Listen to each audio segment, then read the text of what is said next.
Dear friends, tender hearts and sharp minds who know that behind the sparkle of fame there are rooms no camera fully captures, welcome to a new, unflinching chapter from Secrets Behind the Stars.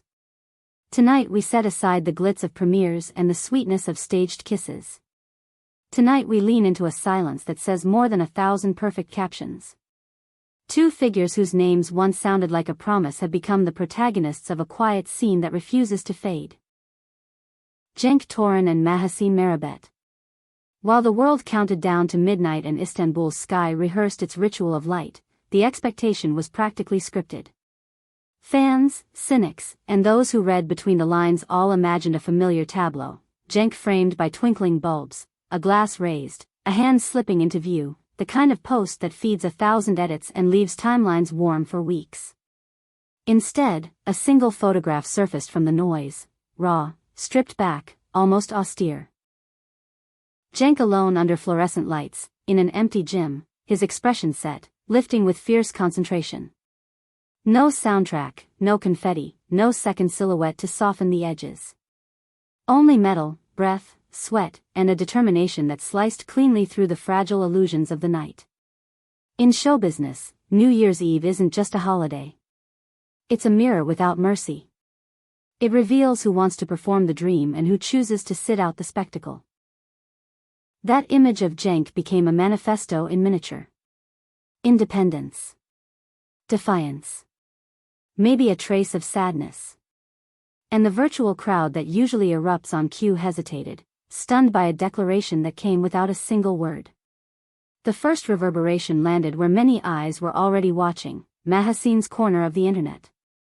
No winks. No midnight sparkle.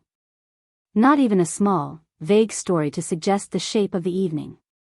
Nothing. Her page remained a closed door. And, as often happens, the silence got louder the longer it lasted. Questions poured in, not from tabloids alone, but from supporters who had watched the two share the same orbit for months. When a couple built for the spotlight declines to step into it on the biggest night of the year, even casual observers feel the shift in gravity. Then came the whispers, the ones that make insiders arch eyebrows and speak in half sentences.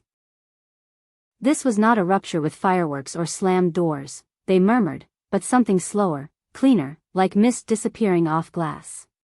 By the time the year turned, the bond that once felt inevitable had gently thinned.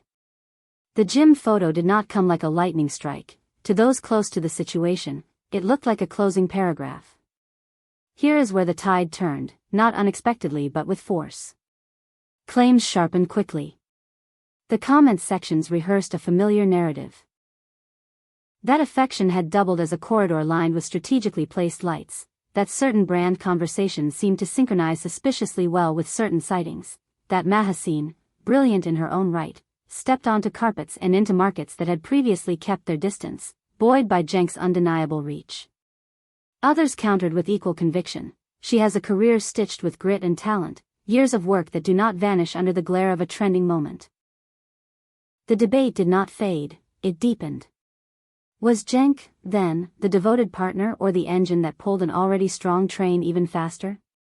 And was that stark gym image a deliberate drawing of the line between personal life and public narrative, between what was felt and what was staged? In this business, New Year's Eve often functions like a scoreboard. It's the night to announce, to tease, to confirm, to reframe. The expectation had been an affectionate glance, a playful nod, evidence of a shared horizon. Instead, there was discipline. There was solitude. There was a man who seemed to choose oxygen over applause. Dear friends of Secrets Behind the Stars, pause with me on a difficult question. Can two high-wattage figures be in love without that love becoming a commodity? Do you believe Cenk and Mahassine were cornered by the machine, or did they, even briefly, make a pact with it? Tell us what your instinct says.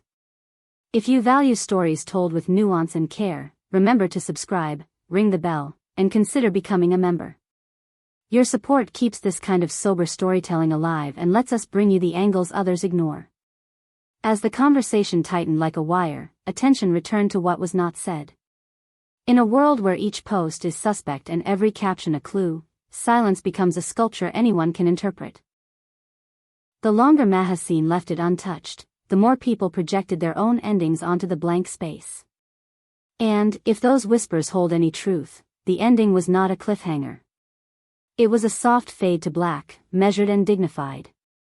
Soon the narrative tilted toward choreography.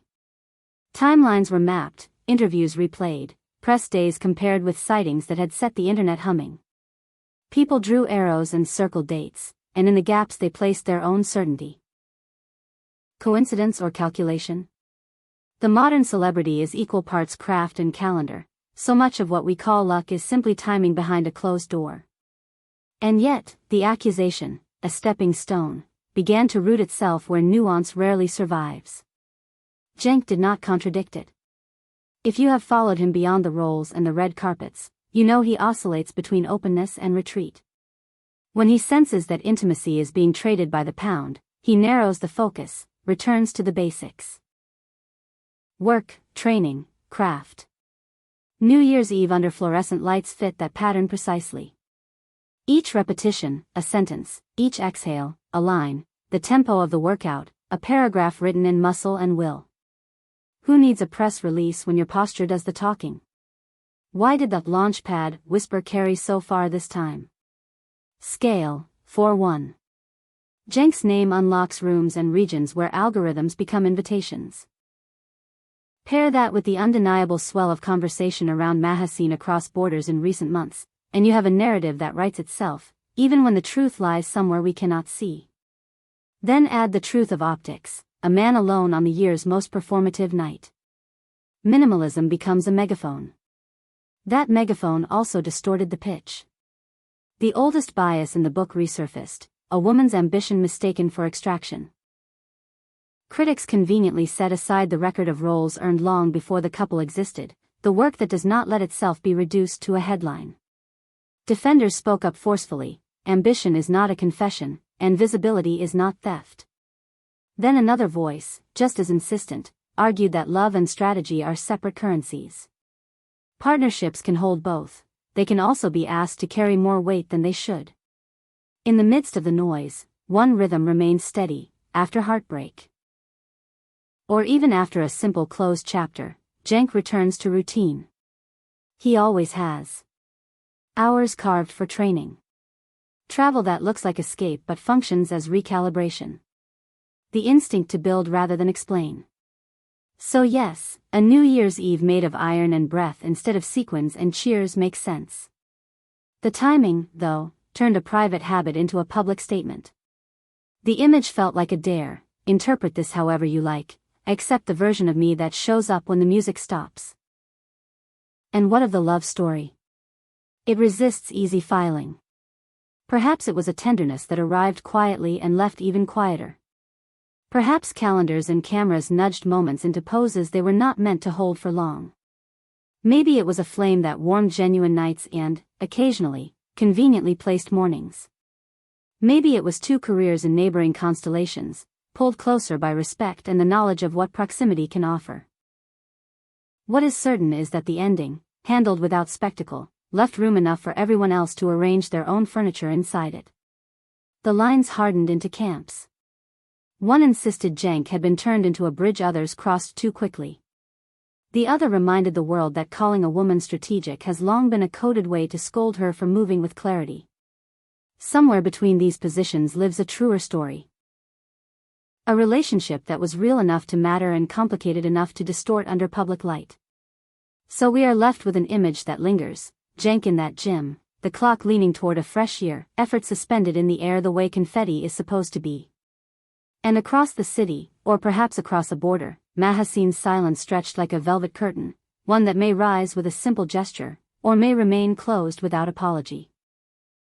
If there is a lesson folded inside this, it may be that timing is its own kind of confession and that the absence of a post can hit louder than 1,000 curated photos.